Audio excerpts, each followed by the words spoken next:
طاہر گورا کے شو بلا تکلف میں میں حلیمہ سعدیہ آپ کو خوش آمدید کہتی ہوں۔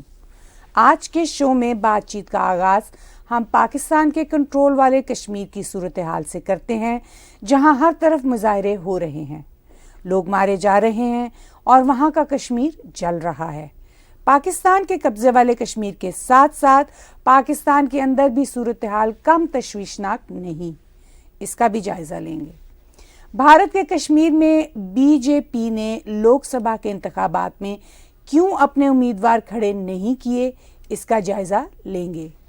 ایران انڈیا نے شہید بستی چاہ بہار میں 10 سالہ معاہدے پر دستخط کر دیے ہیں، جس کے مطابق انڈیا پہلی بار بھارت سے باہر کسی دوسرے دیش کی بندرگاہ کو اپنی مرضی اور ضرورت کے مطابق چلائے گا۔ روس کی یوکرین پر چڑھائی اور اسرائیل کی غزہ اور رافع پر چڑھائی اگریسو ہوتی جا رہی ہے۔ ادھر امریکہ میں سب سے بڑا مسئلہ ٹرمپ کے خلاف سٹورمی ڈینیل کا ہے۔ ادھر کینیڈا میں ہمارے پرائم منسٹر کے خالصتانی جلسوں میں شرکت پر بحث چل رہی ہے۔ تو چلیے بات چیت کا آغاز کرتے ہیں پاکستان کے کنٹرول والے کشمیر کی صورتحال سے، جہاں ہر طرف مظاہرے ہو رہے ہیں، لوگ مارے جا رہے ہیں اور وہاں کا کشمیر جل رہا ہے۔ ہمارے ویورز کو بتائیے کہ آپ اس صورتحال پر کیسے تبصرہ کریں گے؟ دیکھیے، یہ کافی انپریسیڈنٹ صورتحال ہے پاکستان آکوپائڈ جموں کشمیر میں۔ وہاں پہ پروٹیسٹ ہوتے ہی رہتے ہیں کسی بھی معاشرے کی طرح، لیکن ایک احساس پاکستان کے قبضے والے کشمیر میں کچھ عرصے سے ہم دیکھ رہے ہیں کہ ان کو یہ احساس ہو رہا ہے کہ بھارت میں تو ترقی ہو رہی ہے، اور خاص طور پر آرٹیکل 370 کے ہٹانے کے بعد 2019 سے ٹھیک ٹھاک وہاں پہ پروگریس بھی ہو رہی ہے، امن بھی ہے۔ ٹھیک ہے، وہاں پہ ابھی ٹیررسٹ ایکٹس ہو رہے ہیں، لیکن ان کی تعداد بہت کم ہو گئی جیسا وہ پہلے ہوا کرتے تھے۔ تو وہاں پہ ہاسپٹلز ہیں، کالجز ہیں، یونیورسٹیاں ہیں، ٹورزم ہو رہی ہے، تو بہت کچھ ہو رہا ہے۔ آن دا ادر ہینڈ، یہ جو پاکستان آکوپائڈ کشمیر ہے، جس کو بھارت کہتا ہے، پاکستان میں اس کو آزاد کشمیر کہا جاتا ہے، میں اس کو کہتا ہوں کہ پاکستان کے قبضے والا کشمیر۔ تو وہاں پہ نہ سڑکیں صحیح حالت میں ہیں، نہ انفراسٹرکچر ادروائز ہے، پھر یونیورسٹیاں، کالجز، ان کی حالت وہاں پہ بہت پتلی ہے، اور ہاسپٹلز کی بری صورتحال ہے۔ اب اوپر سے ان بیچاروں کو جو دال روٹی ہے وہ بہت مہنگی مل رہی ہے۔ ویسے تو یہ پورے پاکستان کا مسئلہ ہے، لیکن وہ لوگ یہ سوچتے ہیں کہ ہماری زمین بھی فرٹائل ہے، اتنا ہم کچھ پیدا کرتے ہیں اور کر سکتے ہیں، کیوں ہمارے ساتھ ایسا ہو رہا ہے؟ پھر وہ جو محرومیوں کا احساس ہے نا ان کو، وہ ان سب چیزوں کے ساتھ جڑا ہوا ہے۔ پھر منگلا ڈیم جو انفیکٹ کشمیر کی ٹیریٹری میں آتا ہے، کشمیری ایسا ہی سمجھتے ہیں، اور وہاں سے بجلی کا پاکستان میں جو ایک بلک ہے وہ سپلائی ہوتا ہے، تو وہ کہتے ہیں بھئی ہماری جگہ سے بجلی پیدا ہوتی ہے، ہمیں بھی مہنگی مل رہی ہے، ویسے تو پورے پاکستان کو بجلی مہنگی مل رہی ہے۔ تو اس ساری صورتحال میں انہوں نے پروٹیسٹ شروع کیے۔ اب جب انہوں نے پروٹیسٹ شروع کیے تو گورنمنٹ نے تھوڑا سا کریک ڈاؤن کیا۔ یہ بھی 4-5 دن سے یہ چل رہا ہے سلسلہ۔ پھر ایک نوٹیفیکیشن آیا کشمیر کی جو لوکل سرکار ہے کہ جی ہم آٹے کی قیمت میں کمی کریں گے اور بجلی کی قیمت میں کمی کریں گے، لیکن انفیکٹ اس نوٹیفیکیشن پہ پہلے تو عمل درآمد نہیں ہوا۔ اب عمل درآمد کرنے کا حکومت نے کہہ دیا ہے، ریجنل حکومتیں بھی کہہ دیا، اور جو پاکستان کی فیڈرل سرکار ہے اس نے بھی کہہ دیا، لیکن انفیکٹ وہاں پہ کریک ڈاؤن بہت شدید ہوا۔ انہوں نے پاکستانی جھنڈے اتار دیے کشمیریوں نے، تو پھر پاکستانی رینجرز داخل ہوئے گاڑیوں سے، ہیلی کاپٹر سے، اور شدید فائرنگ کی انہوں نے، اور جس کے نتیجہ میں کئی لوگ مارے جا چکے ہیں۔ ایک شاید پولیس کا آفیسر بھی 3-4 دن پہلے، کانسٹیبل بھی وہاں پہ ہلاک ہوا تھا۔ تو اب جو لوگ مارے گئے ہیں اور کافی زخمی ہوئے ہیں، تو لوگوں میں بہت غصہ پایا جاتا ہے۔ لوگ کہتے ہیں جی اب یہ بجلی کی قیمتیں آپ کم کریں، نوٹیفیکیشن آپ نے کیا، آٹے کی قیمتیں کم کریں، یہ تو اب چھوٹی بات ہو گئی ہے، آپ تو ہماری جانیں لے رہے ہیں، آپ تو ہمیں مار رہے ہیں۔ تو اس ساری صورتحال میں اب وہاں پہ جو ہے کافی جو ہے جلنے والی، یعنی کشمیر جل رہا ہے جس کا ذکر آپ نے کیا، آپ اور میں اور پاکستانی جو کوئی بھی آج سے 70-60 سال سے دیکھ رہے ہیں پاکستان کو، وہ یہ دیکھ رہے ہیں کشمیر جل رہا ہے، دیواروں پہ لکھا ہوتا تھا، ٹیلی ویژن پہ یہ خبریں چلائی جاتی تھیں، اور یہ وہ کشمیر تھا پاکستان کے پوائنٹ آف ویو سے جو انفیکٹ بھارت کا کشمیر تھا، کیونکہ بھارت میں پاکستان کی آرمی انفلٹریشن اور ٹیررزم کروایا کرتی تھی، اور مطلب لاکھوں کی تعداد میں بندوقیں وہاں پہ دی جاتی تھیں، کروڑوں کی تعداد میں روپیہ انڈیا میں دیا جاتا تھا تاکہ نوجوان جموں کشمیر کی سائڈ سے پتھر پھینکیں، ٹیررزم کریں۔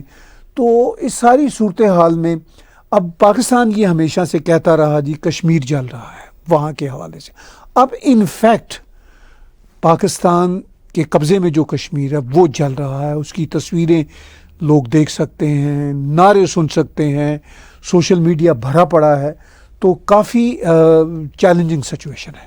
چلیے تو اس پر بھی بات کر لیتے ہیں کہ پاکستان کے نام نہاد آزاد کشمیر کے لوگ کیا پاکستان سے آزادی چاہتے ہیں اور بھارت میں شامل ہو جانا چاہتے ہیں؟ اس اعتبار سے آپ صورتحال کو کیسے دیکھتے ہیں؟ دیکھیے یہ ایک کمپلیکس ایشو ہے۔ بھارت تو ہمیشہ سے کہتا ہے کہ بھئی ہم POK کو اپنے ساتھ ملا کے رہیں گے۔ چند ہفتے پہلے بھارت کے ڈیفنس منسٹر نے ایک انٹرویو میں جب ان سے یہ پوچھا گیا کہ اگر آپ کی پارٹی کی BJP کی تیسری سرکار بنتی ہے، جو کہ لگتا ہے بن جائے گی، تو ان سے پوچھا گیا اگر بنتی ہے تو وہ کشمیر کے حوالے سے فردر سٹیپس کیا لے گی۔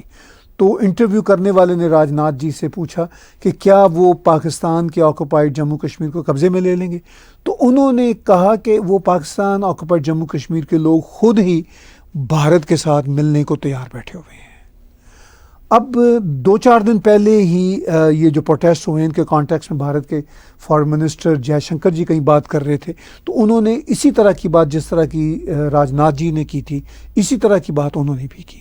انہوں نے بھی کہا کہ بھئی جو ہماری اطلاعات ہیں پاکستان کے جموں کشمیر کے لوگ تو اتنے تنگ آئے ہوئے ہیں کہ وہ ہمارے ساتھ مل جانا چاہیں گے۔ تو اس ساری صورتحال میں اب یہ سوال کہ کیا یہ جو پاکستان کے قبضے میں کشمیر ہے، کیا یہ لوگ بھارت کے ساتھ مل جائیں گے یا اپنا الگ سے دیش بنانا چاہیں گے؟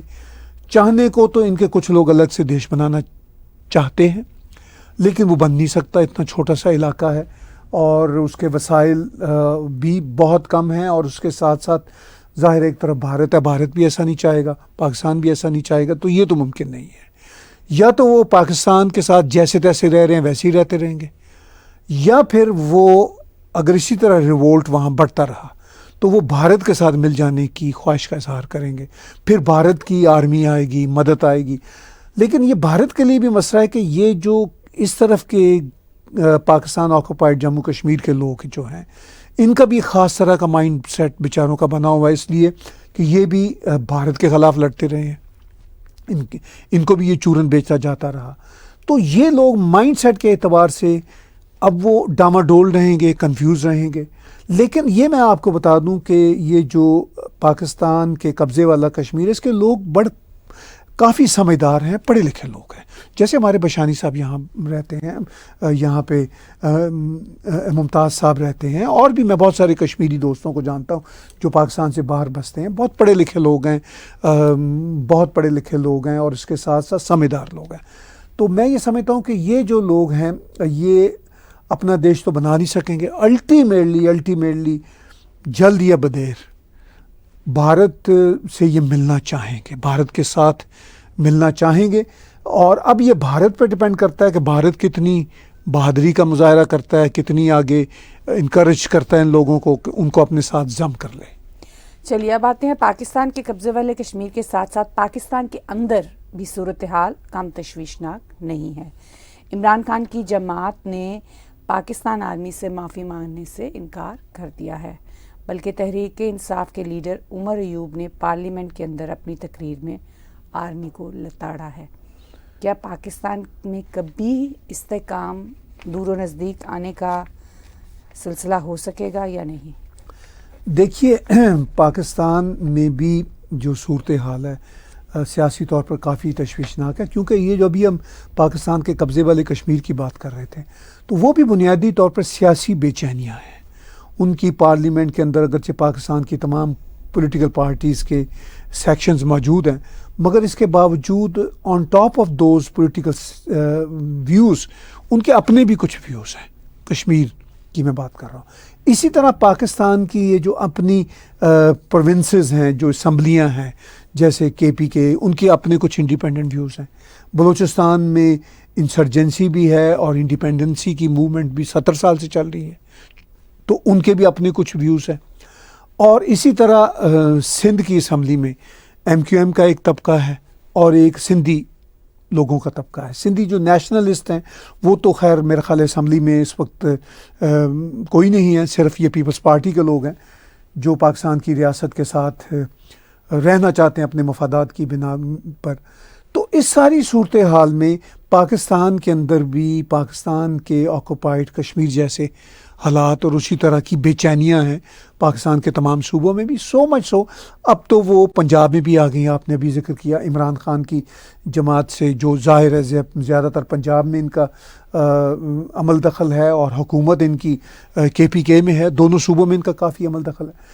تو پاکستان آرمی نے ابھی 9 مئی سے 2 روز پہلے ایک پریس کانفرنس کی تھی ان کے ISPR نے، تو انہوں نے ان کو لتاڑا تھا تحریک انصاف والوں کو. تو اب یہ تحریک انصاف نے پارلیمنٹ کے اندر یہ سوال اٹھایا ہے کہ پاکستان کی آرمی اور ISPR ہوتی کون ہے جو پولیٹیکل پارٹیوں کے معاملات پہ عمل دخل دے. آئیڈیلی اور لیگلی بات تو انہوں نے ٹھیک کی ہے پاکستان تحریک انصاف والوں نے، اس میں کوئی شک والی بات نہیں. اب پاکستان کی حقیقت یہ ہے کہ پاکستان میں پاکستان آرمی ہی سب کچھ ہے. اس حقیقت کو تحریک انصاف بھی سمجھتے ہیں اور باقی پارٹیاں بھی جانتی ہیں. لیکن تحریک انصاف پہ میں بہت تنقید کرتا رہا ہوں، لیکن یہ میں کریڈٹ ضرور دوں گا کہ انہوں نے ثابت کیا ہے اپنی مزاحمت سے، اور عمران خان کو الٹیمیٹلی میں کریڈٹ دینا چاہوں گا تمام تر میری ان کے خلاف تنقید کے باوجود، کہ انہوں نے بھی یہ ثابت کیا ہے کہ وہ آرمی کے سامنے گزشتہ 1 سال میں ڈٹے ہیں. وہ جیل میں بند ہونے سے نہیں گھبرائے، انہوں نے اپنے موقف کو نہیں چھوڑا. ٹھیک ہے وہ پولیٹیکلی بات کرنا پڑتی ہے، جی ہم کسی سے بھی بات کرنے کو تیار ہیں، فلاں ہیں، ٹیم ہے، مگر نہ صرف عمران خان اور ان کے بلکہ ان کے بہت سارے ساتھیوں نے آرمی کی جو ڈکٹیٹوریل شپ ہے اس کے خلاف آواز اٹھائی ہے، بلکہ صعوبتیں جھیل رہے ہیں. اب ان کی ان قربانیوں کو میں کہوں گا کہ اب یہ قربانیاں ہیں، اب ان کی ان قربانیوں کو دوسری پارٹیاں بھی ریئلائز کر رہی ہیں. نواز شریف کو بھی محسوس ہو رہا ہے کہ بھئی ہم بھی اسٹیبلشمنٹ کے خلاف ہیں. تو اصل تو اسٹیبلشمنٹ کے خلاف کھڑے عمران خان اور ان کے لوگ ہو گئے، اور انہوں نے ثابت کر دیا جو صعوبتیں ہیں، جو مصیبتیں ان پر 1 سال میں آئیں، وہ نہ صرف جھیلی ہیں بلکہ وہ آگے بھی جھیلنے کے لیے تیار ہیں. تو یہ بات مطلب پیپلز پارٹی بھی سمجھ رہی ہے، وہ بھی سمجھ رہے ہیں. تو اس ساری صورتحال میں بے چینیاں بڑھ رہی ہیں. پاکستان کا نظام مجموعی طور پر آرمی کنٹرول کرتی ہے، لیکن آرمی کے خلاف اب اتنا وہاں پہ نیریٹو پایا جاتا ہے پاکستان میں، اور پاکستان تحریک انصاف کو اس کا کریڈٹ جاتا ہے چونکہ وہ بہت مقبول جماعت ہے، بڑی جماعت ہے. انہوں نے یہ بات اسٹیبلش کر دی کہ بھئی ہم اب اسٹیبلشمنٹ کے خلاف کھڑے ہو سکتے ہیں. اسی لیے کشمیر کی جس کی ہم بات کر رہے ہیں، پاکستان آکوپائڈ جموں کشمیر میں جو کچھ ہو رہا ہے اس کو بھی زیادہ تر تحریک انصاف والے ہی سوشل میڈیا پہ پھیلا رہے ہیں اور بتا رہے ہیں کہ پاکستان آرمی کس طرح وہاں پہ ظلم کر رہی ہے، ریاست کس طرح ظلم کر رہی ہے. چاہے اس میں ان کے اپنے پولیٹیکل بینیفٹس بھی ہیں، مگر یہ حقیقت ہے کہ اب پاکستان میں یہ جو بے چینی والا ماحول ہے وہ بے تحاشا ہے، اور پاکستان آرمی کو بھی محسوس ہوتا ہے کہ اب ہم اس طرح چیزوں کو کنٹرول نہیں کر سکتے، اور اس سب کا کریڈٹ تحریک انصاف کو بہرحال جاتا ہے. چلیے اب تھوڑی سی پولیٹیکل سینیریو کے پر بات کرتے ہیں بھارت کے کشمیر کی طرف. تو بھارت کے کشمیر میں BJP نے لوک سبھا کے انتخابات میں اپنے امیدوار کیوں کھڑے نہیں کیے؟ میڈیا کے اوپر اس کے اوپر خوب گفتگو ہے، آپ اپنا رائے کا اظہار کیجیے. جی دیکھیے بات بڑی سمپل ہے. جموں کشمیر کی لوک سبھا میں 5 سیٹیں ہیں، جموں میں 2 سیٹیں ہیں، ان دونوں پہ تو BJP کے امیدوار ہیں اور امید کی جاتی ہے کہ وہ جیت بھی جائیں گے. کیونکہ وہ بی جے پی کا اسٹرانگ ہولڈ ہے جموں کے دونوں علاقے. اب جو کشمیر کی 3 اسمبلیاں ہیں کانسٹیچوئنسیز ہیں ان میں انہوں نے اپنے امیدوار کھڑے نہیں کیے. اور اس پہ آپ نے درست کہا کہ میڈیا میں بہت لے دے ہو رہی ہے اور ایون انٹرنیشنل میڈیا اس کو بہت اچھال رہا ہے. وہ اس طرح اچھال رہا ہے کہ جی مودی جی نے تو یہ کہا تھا اور بی جے پی نے یہ کہا تھا کہ ہم نے آرٹیکل 370 کی ایبروگیشن 2019 میں جو ہوئی تھی اس کے بعد ہم نے بہت پاپولیرٹی گین کی ہے, لوگ ہمیں چاہتے ہیں. تو دیکھیے یہ سب بی جے پی کا ایک ڈھکوسلا تھا. اگر ڈھکوسلا نہ ہوتا تو یہ اپنے امیدوار کھڑے کرتے. میں ذاتی طور پر سمجھتا ہوں کہ بی جے پی کی پاپولیرٹی میں بالکل اضافہ ہوا ہے, لیکن ہمیں دیکھنے والی بات یہ ہے ریئلسٹیکلی کہ اگر یہ پاپولیرٹی 2019 5 اگست کے موقع پہ کشمیر کی ان مسلم رائڈنگز میں اگر فرض کیجئے 5 سے 10% تھی تو وہ ہو سکتا ہے اب 25 سے 30% ہو گئی ہو. یہاں پہ بیٹھے ہوئے کینیڈا میں جو ہم سوشل میڈیا کو کرتے ہیں واچ یا میڈیا کو دیکھتے ہیں تو میں یہ ریئلسٹیکلی بھی نہیں سمجھتا کہ ان just couple of years B J P کی پاپولیرٹی جمپ کر کے 50% سے زیادہ ہو جائے گی. اس لیے کہ وہاں پہ بھی محبوبہ مفتی کی جماعت ہے, شیخ عبداللہ کی جماعت ہے اور ریجنل بہت ساری جماعتیں ہیں. وہ سب ان سب کا اپنا کچھ نہ کچھ ووٹ بینک ہے. اور ابھی 4-5 سال میں بی جے پی کی جو مقبولیت ہے وہ کوئی آسمان کو نہیں چھو سکتی. ہاں اگر ہم پہلے سے دیکھیں آج سے 5-7 سال پہلے سے تو اگر وہ 5-7% تھی تو اب شاید جو مجھے کشمیر سے اطلاعات مل رہی ہیں شاید کوئی 25-30% بڑھ گئی ہوگی. تو بی جے پی نے اپنے مطلب صحیح کیلکولیٹ کر کے فیصلہ کیا ہے کہ بھائی اس میں ہمیں شاید سیٹیں ہم نہ جیت سکیں اور کیا فرق پڑے گا ان 3 کانسٹیچوئنسیز میں, چونکہ وہ تو مطلب بھارت میں 540 اور کانسٹیچوئنسیز ہیں, 543 کانسٹیچوئنسیز کا الیکٹورل دیش ہے. تو وہ اگر 3 میں نہیں کھڑے کر رہے تو وہ یہ سوچ کے کر رہے ہیں کہ بھئی ہمیں وقت لگے گا اپنا ان روڈ بنانے میں. اور اس وقت یہاں پہ الیکشن لڑنا ہمارے لیے امپورٹنٹ نہیں, ہمارے لیے لا اینڈ آرڈر رکھنا امپورٹنٹ ہے. یہ ان کا اس وقت مقصد ہے. پھر وہ یہ بھی چاہ رہے ہیں کہ یہ جو پارٹیاں وہاں پہ لڑ رہی ہیں آپس میں ان میں سے دیکھتے ہیں کون جیتتے ہیں, اور ہو سکتا ہے کوئی ایک آدھ اور سیٹ جیتنے والا گروہ یا جماعت الٹیمیٹلی ان کے ساتھ اپنے آپ کو جوڑ لے پوسٹ الیکشن. تو لیکن میڈیا چونکہ اس کو آپ نے جیسا کہا کہ بہت شور مچا رہا ہے, وہ اس لیے شور مچا رہا ہے کہ ان کو ایک بات ہاتھ لگ گئی, مگر وہ ان باتوں کو نہیں دیکھ رہے کہ بھئی بی جے پی اپنی ان روڈز کچھ ٹائم لگے گا ٹھیک سے بنانے میں. دوسرا ان کی پریفرنس یا ان کی جو ترجیح ہے اس علاقے میں کشمیر کی 3 کانسٹیچوئنسی میں وہاں پہ الیکشن لڑنے سے زیادہ لا اینڈ آرڈر کو مینٹین رکھنے کی ہے. تو اس لیے انہوں نے اپنے کینڈیڈیٹ نہیں کھڑے کیا. یہ دراصل پولیٹیکل سینیریو کی ڈیپتھ ہے جو کہ اپیرنٹلی سمجھنا ذرا تھوڑا سا مشکل بھی ہے.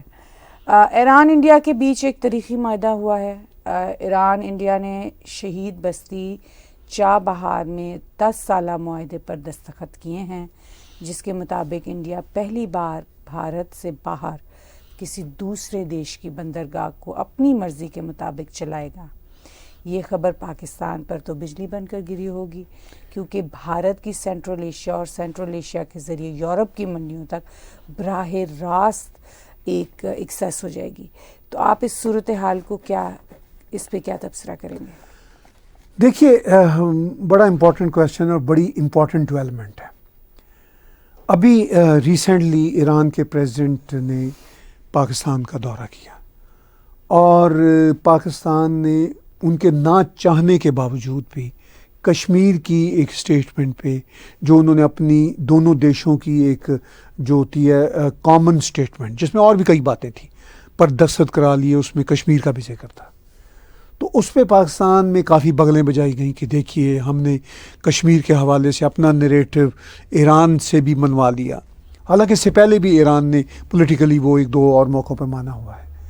مگر یہ جو واقعہ ہوا ہے یہ اتنا بڑا واقعہ ہے جو واقعی پاکستان پر بجلی بن کے گرا ہے, کیونکہ پاکستان تو اپنی اسٹریٹجک ڈیپتھ کی بات کرتا ہے نا. پاکستان کا تو یہی ایک رویہ رہا کہ بھی بھارت ہمارے بغیر سینٹرل ایشیا کی منڈیوں تک نہیں پہنچ سکتا.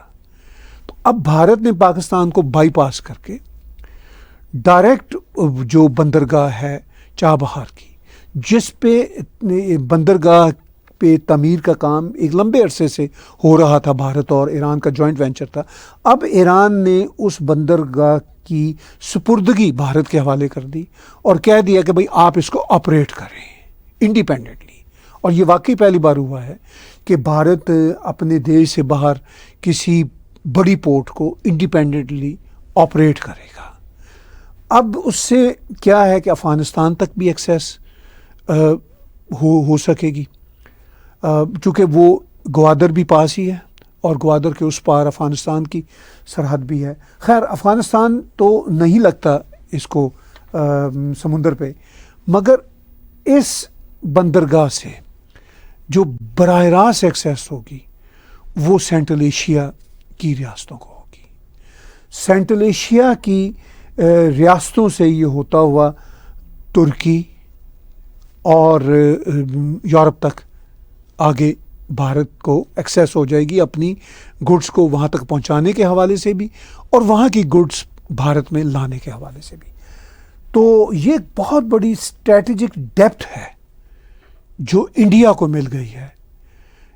ایک نیچرل اسٹریٹجک ڈیپتھ جو پاکستان کو حاصل تھی وہ نہ حاصل ہونے کے باوجود انڈیا نے محنت کر کے، کام کر کے، انویسٹ کر کے وہ حاصل کر لی ہے. اور اس سے ایران اور انڈیا کے تعلقات آف کورس اور گہرے ہوں گے.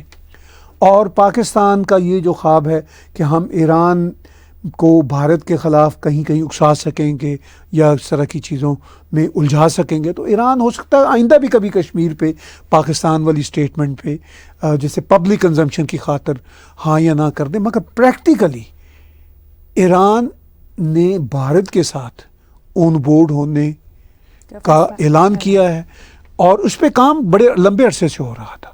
اور یہ ایک بہت بڑی ڈیولپمنٹ ہے. یہ صرف پاکستان کے لیے لمحہ فکریہ نہیں ہے، یہ اور بھی ایون امریکہ کے لیے بھی ہے. یہ جنرل پوری کی پوری صورتحال میں گیم چینجر قسم کی موو ہے میرا خیال ہے. ڈیفینیٹلی. تو چلیے، روس کی یوکرین پر چڑھائی اور اسرائیل کی غزہ اور رافع پر چڑھائی اگریسو ہوتی جا رہی ہے. ان دونوں جنگوں کو مزید کتنا پھیلتے دیکھتے ہیں؟ جی، روس نے یوکرین کے کچھ اور علاقوں پہ انہی دنوں میں قبضہ کیا. ایکچولی وہ علاقے ہیں جن پہ پہلے بھی قبضہ کیا تھا، پھر یوکرین نے کچھ واپس لے لیے، کچھ نو مین لینڈ جیسی سچویشن میں آ گئے. پتہ نہیں چل رہا تھا کہ یہ انفیکٹ کدھر ہیں، روس میں ہے یوکرین میں ہے. اب روس نے دوبارہ ان علاقوں کو اپنے اندر پھر ضم کر لیا ہے. ہو سکتا ہے یوکرین پھر اس پہ کارروائی کرے. ابھی تو یوکرین بہت ڈپریس ہے. میں آج ہی CNN کی خبر دیکھ رہا تھا اور اس میں ایون CNN نے کہا ہے، جو کہ اصل میں روس کے بہت خلاف میڈیا ہے، تو انہوں نے بھی یہ بات مانی ہے کہ روس کا جو ہولڈ ہے ان علاقوں میں، جو بھی کیا ہے روس نے، یہ بہت پکا ہو گیا ہے، یہ بہت شدید ہو گیا. تو اس کا مطلب یہ ہے کہ روس کا جو کاؤنٹر ہے، بیکاز پہلے روس نے حملہ کیا، پھر یوکرین نے روس کو ریٹریو کروایا 2022 میں ہی، پھر 2023 سے روس نے پھر اس کو دوبارہ آکوپائی کرنا شروع کیا جہاں جہاں وہ گئے تھے اور اپنی پوزیشن کو اسٹرانگ کرنا شروع کیا. 2024 میں اب تک ہم دیکھتے ہیں کہ روس کافی اپنے آپ کو امپوز کر چکا ہے جہاں جہاں وہ امپوز کرنا چاہتا ہے، جن جن علاقوں میں. اور ویسٹ کو بھی اندازہ ہو گیا ہے ان 2.5 سالوں میں یا 2.25 سالوں میں جنگ کے دوران کہ بھئی ہم یوکرین کے ساتھ کھڑے ہیں. اصل میں یہ جنگ یوکرین کو ہم نے اس میں جھونکا ہے، یہ ایک ریالٹی ہے، اور ہم نے یوکرینین کو اس جنگ میں پھینکا ہے. تو اس کے باوجود ہم پورے کے پورے ساتھ کھڑے ہیں یوکرین کے، لیکن روس آگے بڑھ رہا ہے، اس کی ایڈوانسمنٹ ہو رہی ہے. CNN نے بھی لفظ ایڈوانسمنٹ ہی یوز کیا کہ روس کی جو ایڈوانس ہے وہ بڑھتی چلی جا رہی ہے. تو روس بہت ایگریسولی آگے بڑھ رہا ہے یوکرین میں، اور جن جن علاقوں پہ وہ اپنا ہولڈ رکھنا چاہتا ہے وہ دوبارہ ری ہولڈ کر رہا ہے. اگر کہیں پہ وہ کچا ہو گیا اس کا ہولڈ، اس کو پکا کرنے کی کوشش کر رہا ہے، اور یوکرین کو پسپائی ہو رہی ہے. دوسری طرف آپ نے اسرائیل کی بات پوچھی، تو اسرائیل کا مقابلہ ایک ریاست سے تو نہیں، ایک ٹیررسٹ آرگنائزیشن سے ہے جس کا نام حماس ہے، اور وہ ایک ریاست کی طرح بیہیو کرتی ہے. کافی اگریسو ہے اسرائیل کا بھی. پہلے غزہ پہ جو کنٹرول ہوا، اب رافع پہ کنٹرول ان کا بڑھ رہا ہے. امریکہ کی انٹرنیشنل برادری کی اسرائیل پہ بہت یعنی دباؤ ہے. وہ یہ کہہ رہے ہیں کہ آپ نہ کریں, معصوم لوگ مر رہے ہیں, اس میں کوئی شک نہیں ہے کہ لوگ بڑی تعداد میں مر رہے ہیں, معصوم شہری مر رہے ہیں. مگر اسرائیل کا یہ کہنا ہے کہ اگر ہم نے یہ ایڈوانسمنٹ نہ کی تو حماس پہ جو ہم نے قابو پانے کا اب تک کا پروجیکٹ ہے وہ خراب ہو جائے گا, فیل ہو جائے گا. تو وہ اپنے پوائنٹ آف ویو پہ جس طرح روسی اپنے پوائنٹ آف ویو کو لے کر آگے بڑھتے چلے جا رہے ہیں, اسرائیلی بھی نہیں رک رہے. امریکہ نے کہا ہے کہ ہم آپ کو اسلحہ نہیں دیں گے, فردر اسلحہ نہیں دیں گے. خیر میری رائے میں یہ بات کہنے کی حد تک ہے. ہو سکتا ہے بیک ڈور یورپین یونین سے یا ادھر ادھر سے کوئی سمگل شدہ اسلحہ مل جائے اسرائیل کو, مگر اسرائیل نے کہا ہے ہمیں اس کی بات کی بھی پرواہ نہیں, ہم اون اپنا آپریشن جاری رکھیں گے, رکیں گے نہیں جب تک ہمارے ٹارگٹس پورے نہیں ہوتے. اب ان کے ٹارگٹس کیا صرف حماس کو ہی ختم کرنا ہے یا اس سے آگے کے کوئی ٹارگٹ ہیں وہ بھی نظر آ رہے ہیں, چونکہ غزہ کے بہت سارے علاقوں کو انہوں نے جیسے ڈسیبلڈ سا کر دیا ہے. اسی طرح رافع ایک اور ان کی تھی ریفیوج تھی, فلسطینیوں کی ریفیوج والی جگہ, اس پہ بھی اب آپریشن بڑا شدید جاری ہے. تو دونوں طرف جیسے روس اور یوکرین کی بات کی, روس کا ادھر بڑا آپریشن خطرناک جاری ہے, ادھر اسرائیل کا نہیں رک رہا, اور یہ کافی گمبھیر صورتحال ہے. ان حالات میں جب روس کی یوکرین پر چڑھائی اور اسرائیل کی غزہ اور رافع پر چڑھائی اگریسو ہوتی جا رہی ہے, امریکہ میں سب سے بڑی خبر ٹرمپ کے خلاف سٹورمی ڈینیل کا مقدمہ ہے, اور ادھر کینیڈا میں ہمارے پرائم منسٹر کے خالصتانی جلسوں میں شرکت پر بحث چل رہی ہے. اب آپ اس پر روشنی ڈالیے کہ آپ اس پہ کیا رائے دیں گے.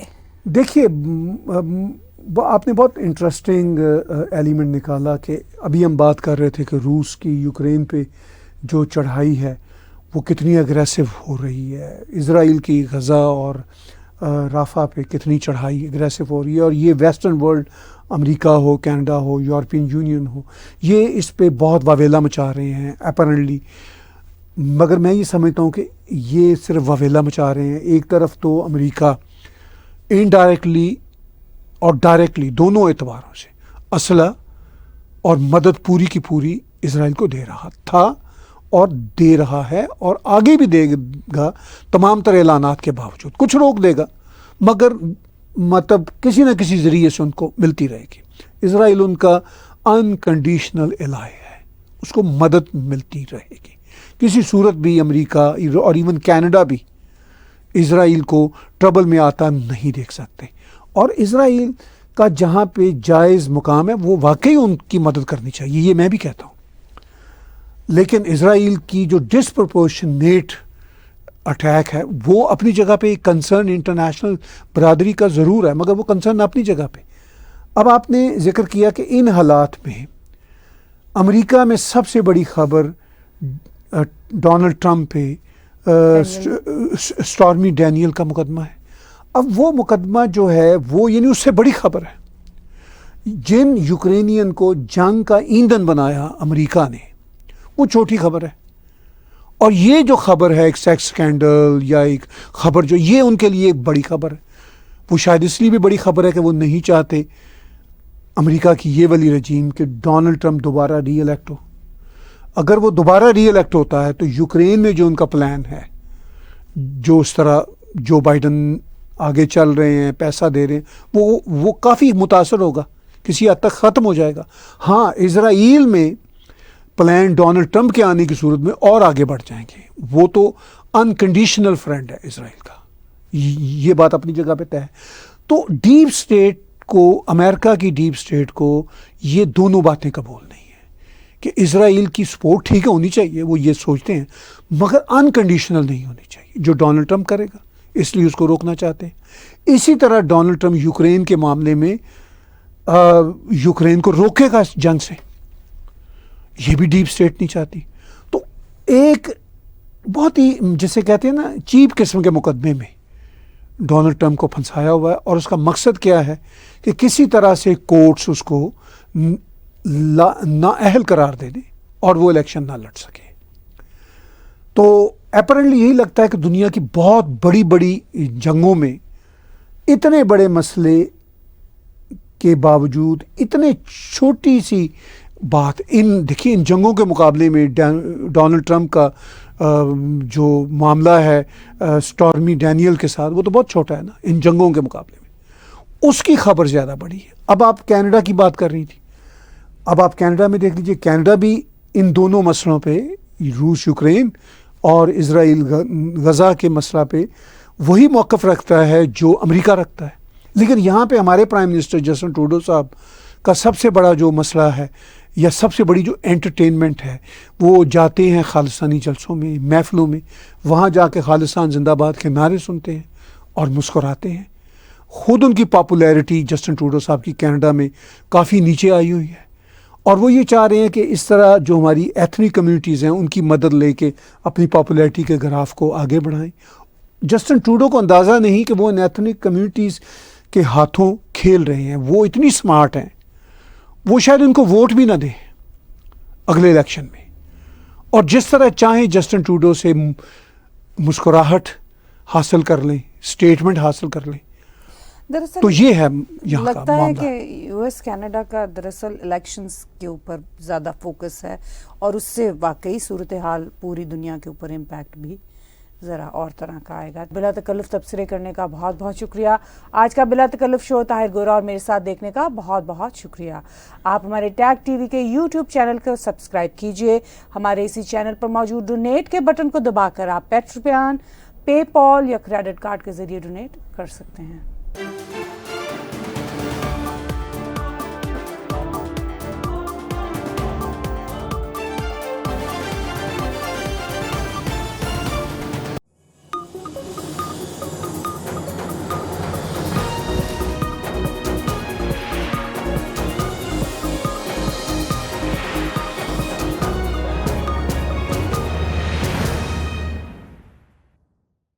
Subscribe Tag TV YouTube channel and press the notification button.